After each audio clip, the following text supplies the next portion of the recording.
Mzozo wa Iran umeingiza dunia kwenye hali ya hofu na wasiwasi mkubwa.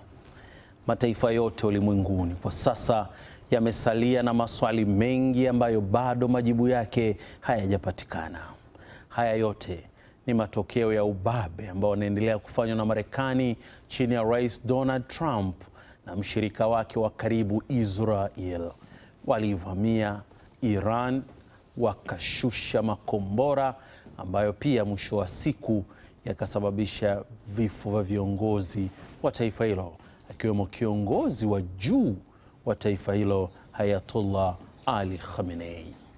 Iran haikukubali kuwa mnyonge na badala yake imeendelea kushambulia mataifa rafiki na washirika wa Marekani katika eneo la Ghuba.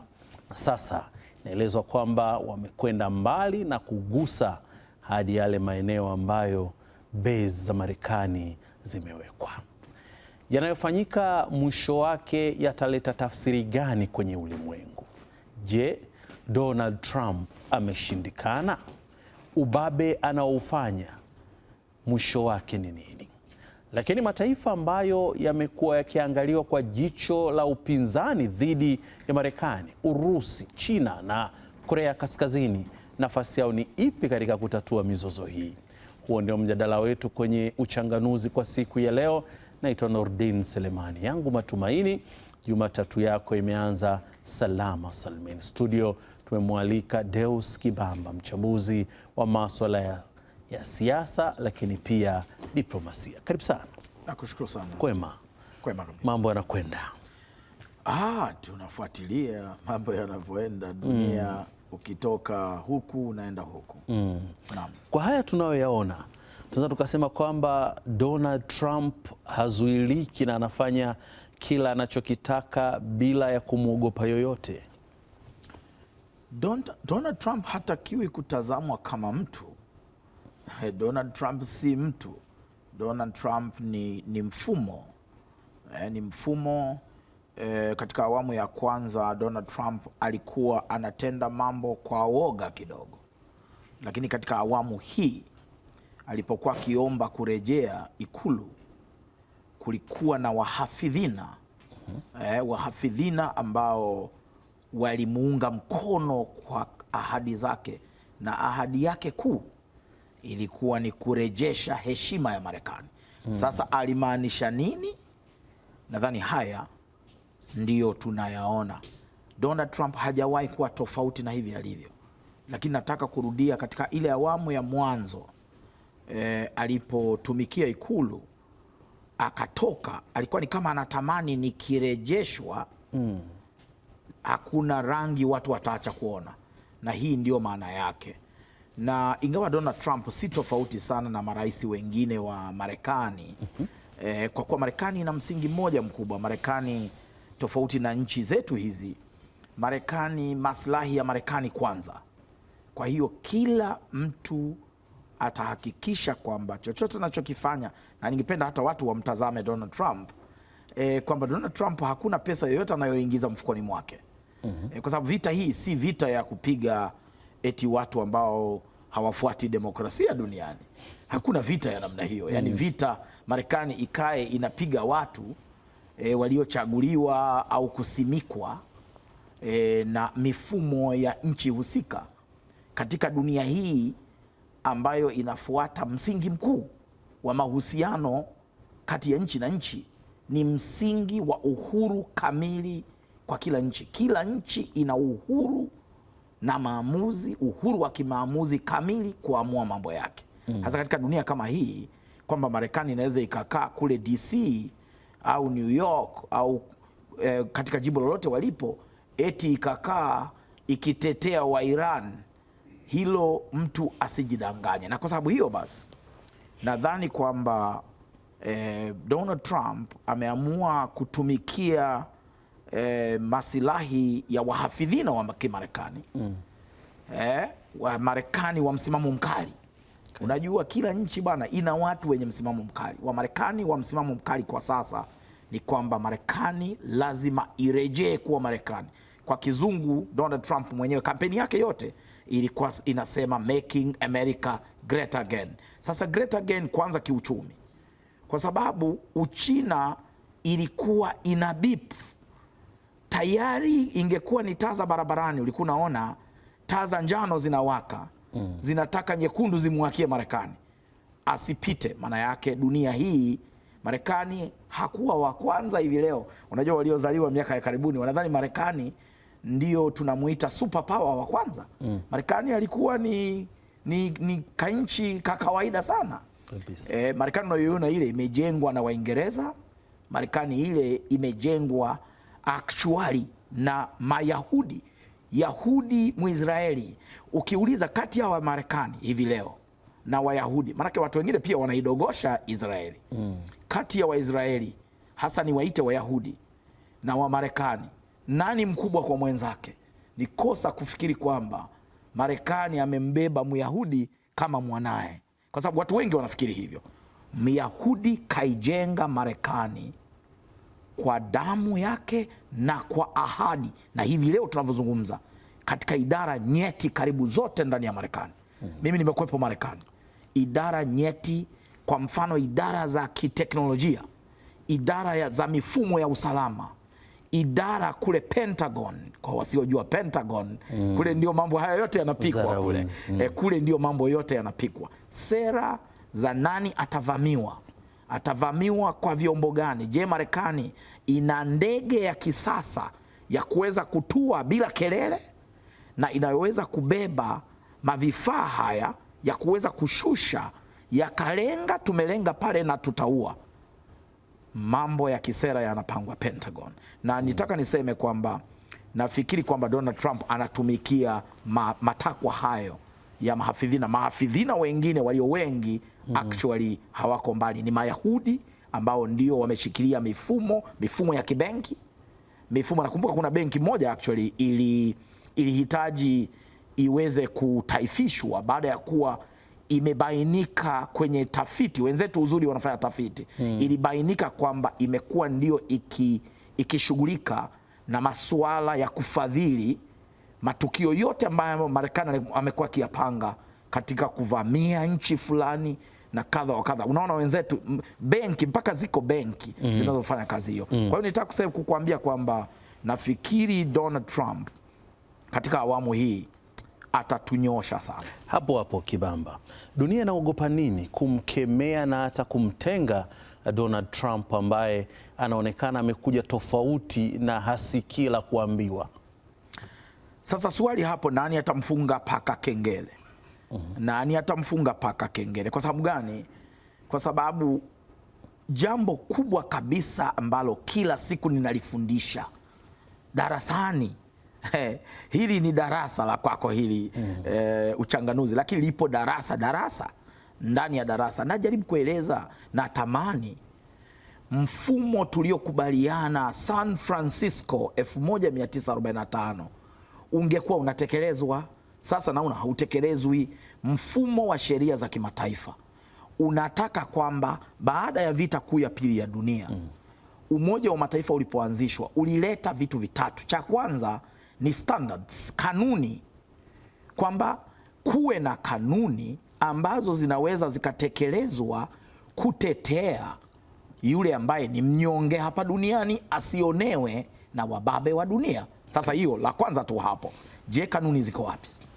La pili ilikuwa ni kwamba kabla ya vita kuu ya pili ya dunia, huko nyuma ilikuwa mbabe wa msituni anaweza kutafuna wanyonge wote wa msituni. Anachagua tu, leo anataka swala, kesho anataka pundamilia, kesho anachagua mnyama anayetaka yeye kumla. Sasa ilikubalika kwamba never again.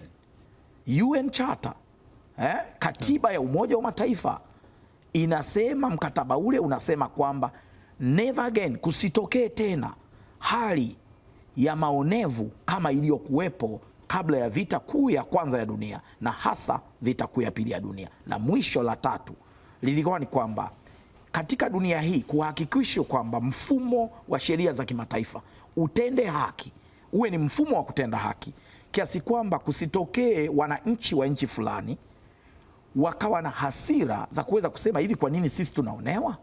Na naposema wananchi, si tu wananchi na uongozi wao na mifumo yao, Na tatu, isitokee katika hiyo hiyo ya tatu, isitokee kwamba watu wamepata hasira na mbabe fulani wa dunia mpaka wakataka waweze kuungana, ili waweze kurudisha mashambulizi, kwa sababu vita kuu ya dunia hutokana sio na nchi moja kunyanyasa nchi nyingine moja, au nchi moja kunyanyaswa tu na kujibu mashambulizi kama Irani anavyojibu peke yake.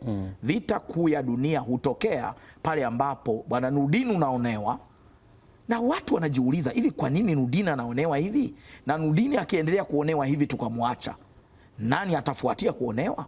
Kwa hivyo mfumo wa usalama katika Umoja wa Mataifa, kwa bahati mbaya umeshindwa kuwa wenye makali ya kuweza kumdhibiti mtu mmoja asifanye ubabe. Mtu mmoja anamaanisha nchi moja au mdau mmoja, kwa sababu hivi sasa tunakoelekea, waamuaji wa nani atanyanyaswa hapa duniani haitakuwa nchi tu, inaweza kuwa ni makampuni fulani ya mafuta yakaamua yanyanyase nchi fulani, lakini yanamtafuta sasa nani tumtumie hapa ambaye ataweza kufanya hii kazi vizuri ya sisi tukachukue mafuta sehemu fulani au tukachukue gesi fulani. Basi tumtafute Donald J. Trump aweze kutekeleza hii kazi. Katikati haya manyanyaso ambayo yanaonekana kwa Iran, na yakaamua kujibu kwa kupiga washirika wengine wa Marekani katika eneo la Ghuba, hii inawezekana ikawa ni hatua sahihi sana katika kipindi hiki ambacho dunia kama ambao mwenyewe unasema imeingiwa uoga na hakuna mtu ambaye anakubali kusimama na mwingine anayeonewa. Mimi nadhani kwamba baada ya vita kuu ya pili ya dunia, San Francisco, ninapotaja San Francisco kwa wale ambao hawatakuwa wananielewa, na maanisha kwamba Umoja wa Mataifa unapoanzishwa ilikuwa ni kwamba tusiendelee na mfumo wa mtu mmoja kuonea mwingine, nchi moja kuonea mwingine pasipo kudhibitiwa. Sasa swali tu kwa hivi sasa, kwa kweli sidhani kama kujibu mapigo. Kwanza Iran hataweza kujibu mapigo yeye peke yake akaweza kufanikiwa. Marekani imekusanya mifumo ya namna ya kuweza kujilinda kijeshi, kiuchumi, kwa sababu vita hii si kati ya Donald Trump eti na Ayatollah wa Iran. Vita hii si kati ya Marekani na Iran. Vita hii ni kati ya Marekani na wakubwa wa dunia, kwa maana ya mifumo ya kifedha duniani, wanaodhibiti mifumo ya teknolojia, wanaodhibiti mifumo ya silaha. Kati ya hao upande mmoja wakiwa na Donald Trump wamemtanguliza, pamoja na wale ambao wanachipuka kutaka kumpiku Marekani. Na wanaochipuka sio Irani, anayechipuka mbabe kabisa anayemtishia Marekani kiuchumi ni Mchina. Kwa hivyo ungetegemea Irani asiwe peke yake katika jambo hili, na Mchina anafahamu vizuri. Mimi nilikuwa Jinwa mwaka jana 2025 katika shughuli zangu hizi za kitaaluma. Tunabadilishana walimu wa Tanzania na walimu wa China, kuna utaratibu kidogo wa kubadilishana ili sisi tukafundishe kule na wao wafundishe huku kwetu. Na niligundua kwamba Wachina wanajua, Wachina walijua Marekani ataanza hata kufa akiwa ametulia, kwa sababu Marekani mpaka kufikia mwaka jana kiuchumi alikuwa sasa ameanza kupitwa na China. Hifadhi yake, kwa mfano, hifadhi yake ya akiba duniani, watu tunazungumza akiba ya dhahabu, akiba ya mafuta, akiba. Kwa hivyo duniani hatuzungumzi akiba ya fedha. Ndugu Nurdin, kama wewe unahifadhi akiba ya fedha, hiyo ni katika ngazi ya mtu mmoja mmoja.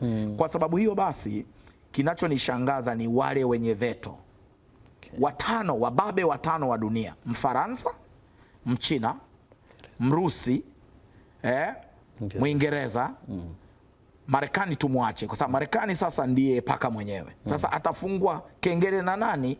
Na washangaa hawa wanne, kwa sababu hawa wanne jinsi wanavyomwacha Donald Trump akaendelea hivi, anazidi kunogewa huko tuendako. Simuoni mtu akimzuia Marekani kumtandika mmoja kati ya wakubwa wenzake. Na hapo ndipo tutaingia kwenye vita kuu ya tatu ya dunia. Urusi, China, Korea Kaskazini, watu watatu ambao huwa wanaonekana wapo upande wao mmoja, na mara nyingi Marekani amekuwa akisita kwa namna yoyote, akijaribu anakwenda anarudi. Urusi kwa sasa yupo kwa muda mrefu kwenye vita ya Ukraine. Marekani imetumia kila hila, lakini bado Urusi ameendelea kusimama. China ni kama ambaye amekuwa akituonyesha tu fasheni ya makombora yake na uwezo wake wa kiteknolojia, lakini amekuwa kimya, sawa sawa na Korea Kaskazini. Mataifa haya matatu yana nafasi gani katika kuhakikisha kwamba yanamdhibiti Marekani na dunia endelee kuwa sehemu salama?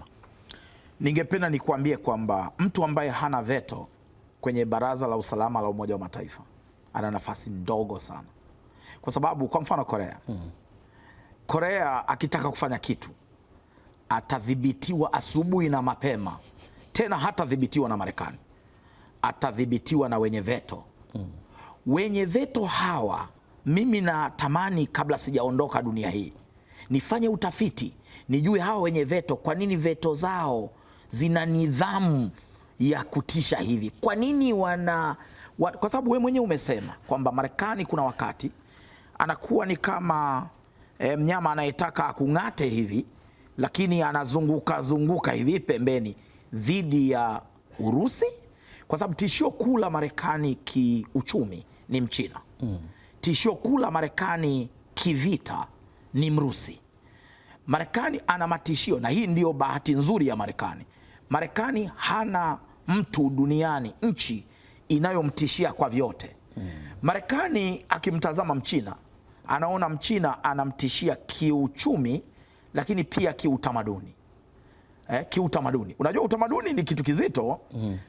Kwa hivyo Mchina alianza, unajua Mchina kwa mfano kiutamaduni alianza kama nchi ambayo inajulikana kwamba inazalisha sana bidhaa nyingi, vidoli vya watoto, mipira ya kuchezea lakini itapasuka ndani ya dakika 5. Ilikuwa anajulikana kwamba ni mtu anazalisha, lakini bidhaa zake hazina ubora zamani hiyo. Mpaka miaka ya 90, 2000 Mchina alikuwa anajulikana hivyo. Leo miaka 25 baadaye, 26, Mchina anajulikana, watu wanamhara, dunia inamhara kwamba Mchina anatengeneza bidhaa, ndiye mzalishaji mkuu na ndiye mzalishaji wa bidhaa za aina zote, kuanzia yenye ubora kuliko zote mpaka bidhaa ambayo haina ubora. Unachagua wewe, unataka bidhaa ya $3 au unataka bidhaa ya $1500. Sasa kutokana na hilo, nadhani Mchina, Muingereza, sasa Muingereza amepata shida kidogo, kwa sababu Muingereza ambaye kwa kweli alikuwa super power zamani, ndani ya nchi yake amekuwa na masuala mengi mno ya kushughulikia ndani. Hivi tunavyozungumza, Uingereza imebadilisha waziri mkuu katika miaka 5 zaidi ya mawaziri. Sasa mawaziri wakuu 5 ni kama kwa wastani waziri mkuu mmoja kwa mwaka. Unaweza ukajiuliza hii bado ni Uingereza?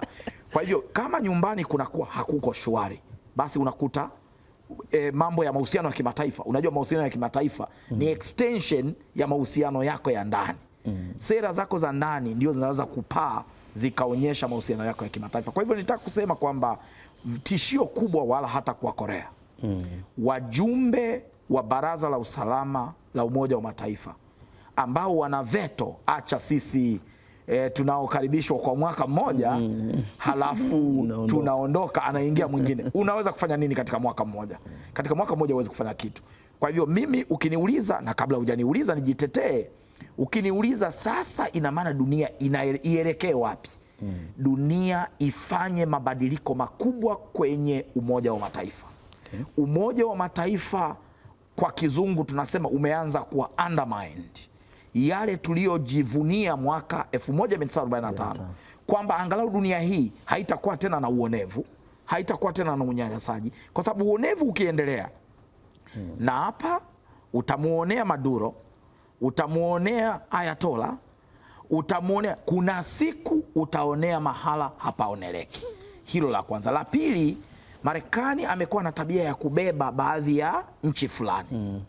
Atabeba huyu, atabeba yule. Leo kambeba Muisraeli. Unapobeba nchi moja ambayo nayo ina adui zake, kwa mfano pale Mashariki ya Kati, pale Israeli ana maadui zake wengi. Najua kwamba pale Mashariki ya Kati kwa kweli kuna watu wanang'ata kidole kwamba kama Irani angekuwa anaweza akaonyesha uwezo wake wa sasa, kwa sababu Marekani alisema Iran anapanga kutengeneza silaha kali za nyuklia. Lakini Marekani anaonekana yeye ndio anatengeneza masilaha ambayo yanawashukia watu kila siku. Kwa sababu hiyo nadhani kwamba kidunia, international law, mfumo wa sheria za kimataifa ni lazima uweze kuboreshwa ili kuweza kumdhibiti Marekani. Marekani anakwenda kwa spidi ambayo huko tuendako hataweza kuzuilika. Marekani anaonekana hazuiliki, lakini dunia haiwezi ikaunganishwa na hili ambayo sasa Iran wamelifanya la kwamba amefunga ule mlango wake pale ambako sasa mafuta hayakatizi asilimia zaidi ya 20 ya dunia mafuta yategemewa pale, lakini pia na gesi itakuwa ni mtihani mkubwa kwa mataifa mengine. Haya mawili yaweza kaunganisha dunia kwa pamoja na kuona kwamba sasa huyu Marekani amezidi. Kitakaa kikao na utanikumbuka, kitakaa kikao cha Baraza la Usalama la Umoja wa Mataifa kutokana na hali iliyojitokeza jana, juzi na leo. Na kikao kile, moja kati ya maazimio, na utaniuliza vipi, umejuaje bwana? Kwa sababu haya ni mambo ya uchambuzi.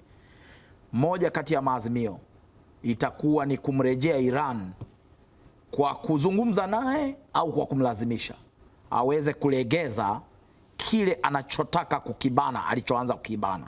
Sababu yake nini?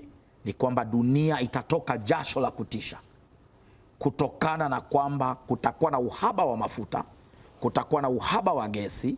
Hapo ndipo unapotamani kwa watu tulio na gesi angalau kiasi chake kama sisi, angalau gesi hii LNG, tungekuwa tunaweza kuangalia namna ya kujiimarisha ili hali mbaya inayokuja kutokana na Iran, hatua atakazozichukua, ameanza kuzichukua tayari, isitukute kama ilivyo, kwa sababu kwa siku moja mbili tu tayari madhara yameanza kujionyesha.